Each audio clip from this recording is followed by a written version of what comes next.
अवधूत चिंतन श्री गुरुदेव दत्त स्वामी महाराज की जय. छत्रपती शिवाजी महाराज की जय. आज मी आपल्याला पार्थिव शिवलिंग बनवण्याचे काय महत्व आहे.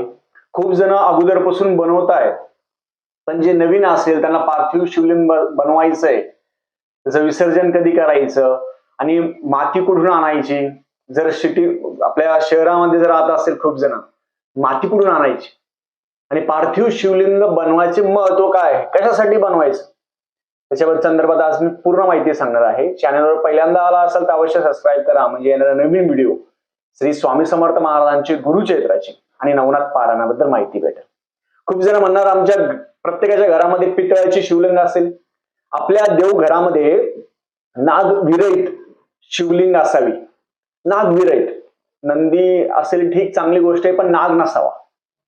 नागविरहित पितळेची शिवलिंग आहे, पंचधातूची शिवलिंग असेल, ते लिंग आपल्या प्रत्येकाच्या घरामध्ये असावं. आता महाशिवरात्र येत आहे जवळ, तर आपण आजपासून महादेवाची सेवा त्याच्याबद्दल माहिती सांगणार आहोत. आजच्या दिवशी आपण पार्थिव शिवलिंग, खूप जणांची इच्छा असते पार्थिव शिवलिंग तयार करायची, पण त्याची पद्धत, त्याचे नियम हे सगळे या व्हिडिओमध्ये मी सांगणार आहे. आता महाशिवरात्र जवळ येत आहे. भगवान भोलेनाथ महादेव, कधीही श्री स्वामी समर्थ महाराज असेल, दत्त महाराज असेल, महादेव असेल, त्यांच्यामध्ये भेदाभेद करायचा नाही. भगवान शंकर असेल, श्री स्वामी समर्थ महाराज असेल, दत्त महाराज असेल, सगळे एक रूप आहे, एकच आहे. मला पण महादेव सापडले होते, मी माझ्या घरासमोर ते स्थापन केले महाराजांच्या इच्छेने. आपण काहीच नाही, आपण शून्य आहोत. मग तसंच पार्थिव शिवलिंग आपल्याला तयार करायचंय. मग ते का बरं करायचं, कशासाठी करायचं. जो व्यक्ती पार्थिव शिवलिंग तयार करेल ना, त्याच्या हातावरच्या रेषा, मृत्यूरेषा, जन्मरेषा, धनरेषा, आपल्या हातावरचे जेवढे ग्रह असेल, शनी टेकडी, मंगळ टेकडी, गुरु टेकडी, या सगळ्या टेकड्या आहेत. आणि हातावरचं जे नशीब असेल, हातावरचे जे दुःखाच्या रेषा असेल, जन्मरेषा असेल, आर्थिक चणचण काही असेल, आपण जेव्हा पार्थिव शिवलिंग तयार करतो तर आपल्या हातावरच्या रेषा दूर होतात. करून बघा तुम्ही. आपण जसं गणपती बाप्पा तयार करतो ना, तसंच पार्थिव शिवलिंग तयार करायचं. खूप जण म्हणतात दादा आम्हाला करता येत नाही, जमत नाही, महादेवाची पिंड अशी आकार तयार नाही होत. तर पार्थिव शिवलिंग आहे, आपण काय करायचं, आपल्या जवळ शेती काही असेल ती माती घ्या, नाही तर आपण जर शहरामध्ये राहत असाल तर तुळशी मधली माती घ्या. पहिलं छोटं घ्यायचं, कणकण शंकर. जी मातीचा जो कण असतो ना, त्याच्यामध्ये शंकर असतो. आपल्या मनामध्ये भाव पाहिजे. तुमच्या मनामध्ये भाव असला तर तुम्ही करू शकता, नाही तर असे सगळे नाही करू शकत. शिवरात्र असेल त्या दिवशी विसर्जन नाही करायचं. मग तुम्ही आता महाशिवरात्रीपर्यंत रोज एक करू शकता, रोज एक करायचं. तसं करायचं विधी कसा आहे, माती पहिले आणायची, पाण्यामध्ये भिजवायची, त्याच्यावर पाणी शिंपडायचं आणि शिवलिंग जेव्हा तयार करणार आपण ते बघायचं. शिवलिंग जर नवीन पहिल्यांदा लगेच तयार होईल का, नाही होणार. कोणतीही गोष्ट पहिल्यांदा तयार होत नसते, हळूहळू करायचं. शिवलिंग जसं तयार करणार, सगळ्यात पहिले खाली बेलपत्र ठेवायचं, कारण की महादेवांचा भार वाहू शकणारं एकच आहे म्हणजे बेलपत्र. खाली बेलपत्र ठेवायचं. बेलपत्र खाली ठेवल्यानंतर त्याच्यावरती आपण माती आहे ती माती चांगली चोळून घ्यायची. मातीमध्ये तुम्ही भस्म टाकू शकता, गोमूत्र टाकू शकता. हे शिवलिंग तयार करताना आपण साडी परिधान करावी. आपण महादेवांना तयार करतोय, लक्षात ठेवा. भोलेनाथांना तयार करतोय आपण, लक्षात ठेवा. म्हणून साडी घालून करायचं. तुम्ही गाऊनवर, ड्रेसवर अशा गोष्टी करू नका. हे खूप अतिपवित्र काम आहे, असं कोणीही करू शकत नाही. हे तुम्ही प्रत्येक सोमवारी करू शकता. प्रत्येक सोमवार, शुक्रवार, शिवरात्र, प्रदोष या काळामध्ये मातीचं शिवलिंग तयार करायचं. त्याच्यामध्ये खूप भक्ती आहे. आणि शिवलिंग तयार करताना ओम नमः शिवायचा जप करायचा. ओम नमः शिवाय किंवा शिव हरशंकर नमामि शंकर शिवशंकर शंभो, हे गिरिजापती भवानी शंकर शिवशंकर शंभो, हा मंत्र जप जास्तीत जास्त म्हणायचा. आणि माती आहे ती माती पूर्ण चोळून घ्यायची. मातीमध्ये आपण गोमित्र टाका, भस्म टाका, भस्म टाकायचं, गोमित्र टाकायचं, थोडी हळद टाकायची, काही प्रॉब्लेम नाही, हळद टाकायची. आणि जे महादेवाची पिंड आहे ती उत्तर दिशेला तशी पिंड आपण तयार करायचा प्रयत्न करायचा. जसं जमल तसं, छोटं करा मोठं करा, कसं करा. तयार झाल्यानंतर काय करायचं, तयार झालं बेलपत्रावर ठेवायचं. पहिले महादेवांना आपण बेलपत्र वाहू शकता, फुलं वाहू शकता, भस्म लावायचं. तुम्हाला जे वाहता येईल ते महादेवांना व्हायचं, जे वाहता येईल ते वाहा. धतुराच्या फुलावर महादेव प्रसन्न होता. काळे तीळ असेल, आपल्या पितृदोष कमी होण्यासाठी काळे तीळ व्हायचे. आणि 108 कोणते पण फुलं, कोणते पण फुलं 108 मोजून, कोणतेही 108 कोणतेही फुलं आणि 21 बेलपत्र. 108 कोणतेही फुलं आणि 21 बेलपत्र आपण पार्थिव शिवलिंगावर आपण व्हायचे. ओम नमः शिवाय म्हणून, ओम नमः शिवाय म्हणायचं, ओम नमः शिवाय म्हणून व्हायचे. 108 कोणते पण फुलं आणि 21 बेलपत्र. आपली कोणतीही मनोकामना असेल, लग्न असेल, संतान असेल, घरामध्ये अडचणी असेल किंवा आध्यात्मिक प्रगती असेल, त्याच्यासाठी तुम्ही ओम नमः शिवाय म्हणून 108 कोणते पण फुलं आणि 21 बेलपत्र हे करायचं. जे सोमवारचा उपवास करत असणार ना, त्यांनी अवश्य पार्थिव शिवलिंग तयार करायला पाहिजे. प्रत्येक सोमवारी तुम्हाला उपवासच असतो ना, साधं माती घ्यायची, त्याच्यामध्ये गोमित्र टाका, भस्म टाका, छानपैकी पार्थिव शिवलिंग तयार करा. पहिल्या सोमवारी चांगलं नाही होणार, दुसऱ्या सोमवारी होईल. असं 16 सोमवार 21 सोमवार करावं, काही प्रॉब्लेम नाही. तर करायला जास्त वेळ लागत नाही. तुम्ही हे सकाळी करा, संध्याकाळी करा, काही प्रॉब्लेम नाही. पार्थिव शिवलिंग करून घ्यायचं. केल्यानंतर पूजा करायची. 108 कोणते पण फुलं 21 बेलपत्र व्हायचे. ते वाहिल्यानंतर महादेवांना चुरम्याचे लाडू असेल ते व्हा, आरती करा. आरती केल्यानंतर ठेवायचं आणि संध्याकाळच्या वेळेस आपण त्याचं विसर्जन करायचं पाण्यामध्येच करायचं. पाण्यामध्ये पहिले अक्षदा व्हायच्या. अक्षदा व्हायला 108 कोणते पण फुलं नाही भेटले, अक्षदा व्हा 108 मोजून 108 अक्षदा आहे ते अक्षदा व्हायच्या. हे पार्थिव शिवलिंग तयार करताना आपल्या मनामध्ये जी इच्छा असेल ना, ती इच्छा म्हणायची. खूप जण तयार करता पण नुसतं गडबडीत तयार करायचं, त्याची निंदा नाही. शांततेत तयार करायचं. आपण भगवान भोलेनाथांना तयार करतोय, सोपी गोष्ट नाहीये. तुमच्यासारखा पुण्यवान व्यक्ती नाहीये जो पार्थिव शिवलिंग तयार करतो. आपल्या हाताने तयार करायच्या अगोदर आपल्या अंगठ्या ज्या असेल, अंगठ्या सगळ्या काढून ठेवायच्या. आपलं जे पुरुष करत असेल तर सवळं घालून करा किंवा साधं धोतर घाला. परत महिला करत असेल तर गाऊनवर ड्रेसवर करू नका, साडीवर आपल्या हिंदू संस्कृतीप्रमाणे करावं.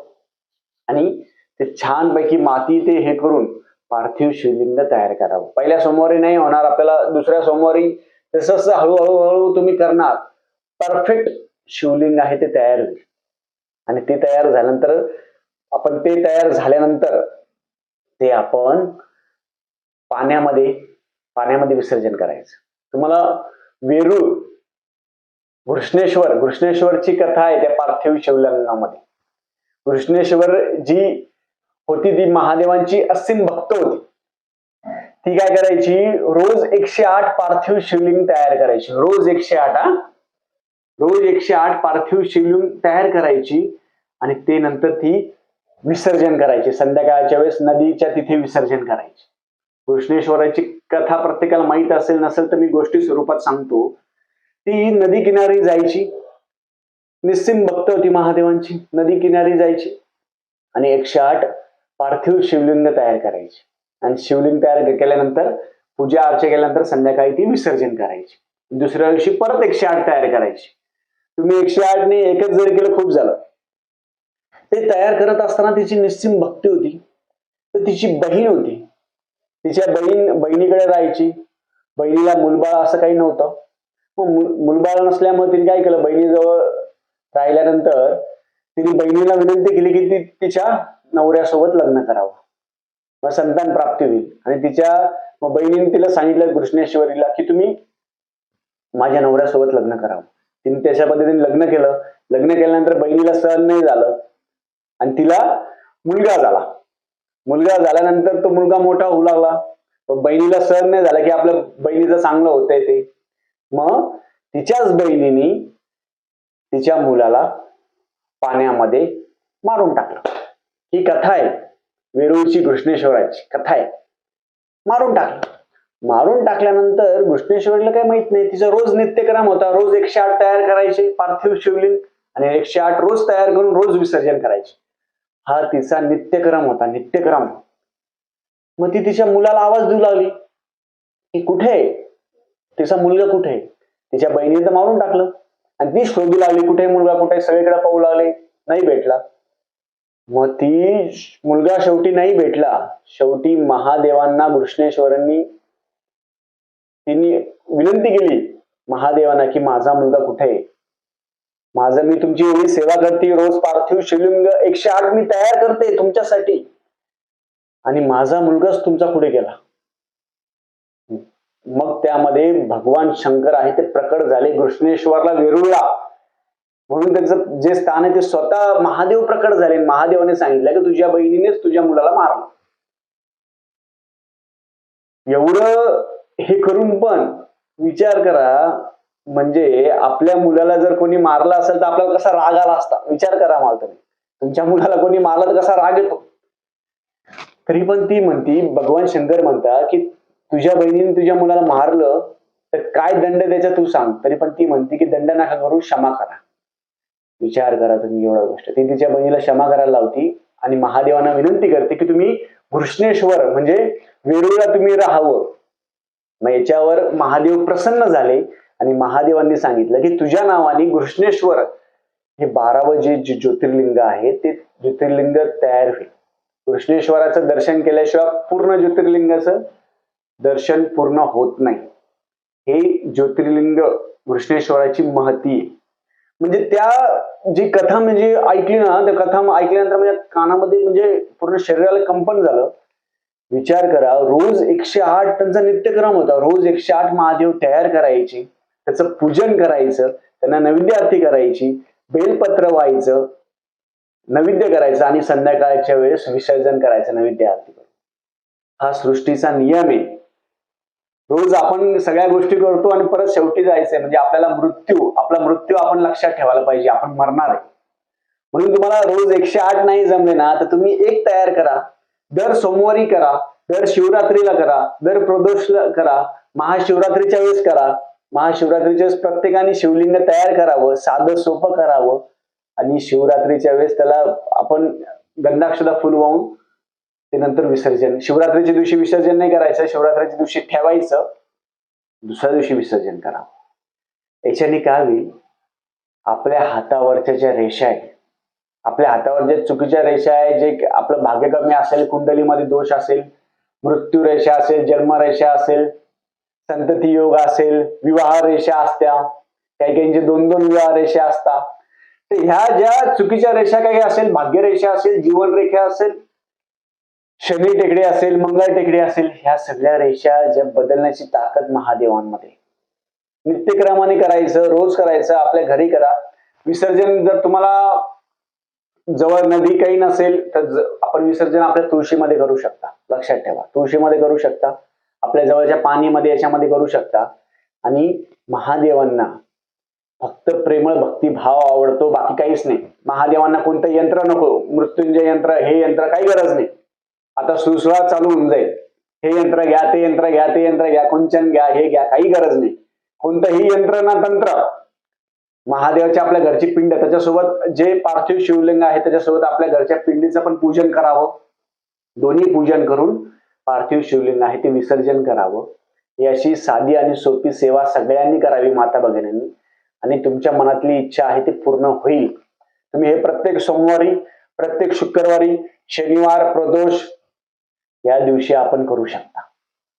आणि ज्यांना सोमवार असेल त्यांनी अवश्य करायला पाहिजे.